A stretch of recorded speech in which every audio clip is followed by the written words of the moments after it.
আসসালামু আলাইকুম প্রিয় বন্ধুরা, আজকে আমরা গুরুত্বপূর্ণ একটি স্বপ্ন নিয়ে আলোচনা করব।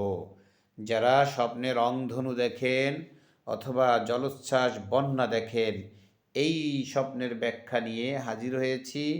আল্লামা মোহাম্মদ ইবনে সিরিন রহিমাহুল্লাহ স্বপ্নের ব্যাখ্যা করেছেন।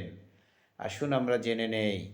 স্বপ্নে আকাশে সবুজ বর্ণের ধনু অর্থাৎ রংধনু দেখতে পাওয়া দুর্ভিক্ষ হতে নিরাপত্তার আলামত। সুবহানাল্লাহ। যদি অনেক অভাব অনটনে থাকেন আর যদি আপনি স্বপ্নে রংধনু দেখতে পান, আপনি অচিরেই অভাব অনটন থেকে নিরাপত্তা লাভ করবেন।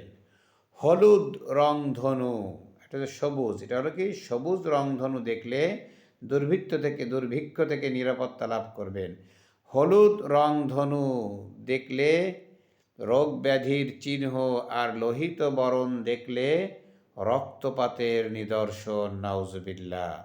এর ব্যাখ্যা এটাও বলা হয়, স্বপ্নে রংধনু দেখা দর্শনকারী ব্যক্তির বিয়ের ব্যবস্থা হওয়ার পূর্ব লক্ষণ। অর্থাৎ যদি কারো বিয়ে না হয় আর যদি সে স্বপ্নে দেখে রংধনু, তাহলে তার দ্রুত বিয়ে হবে ইনশাআল্লাহ।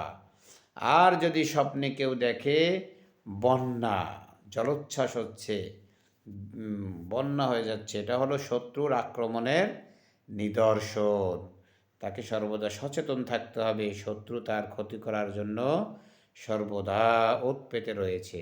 আর পরনালা গড়িয়ে পানি প্রবাহিত হওয়া, সবুজ শস্য শ্যামল ও অধিক ফলনের লক্ষণ।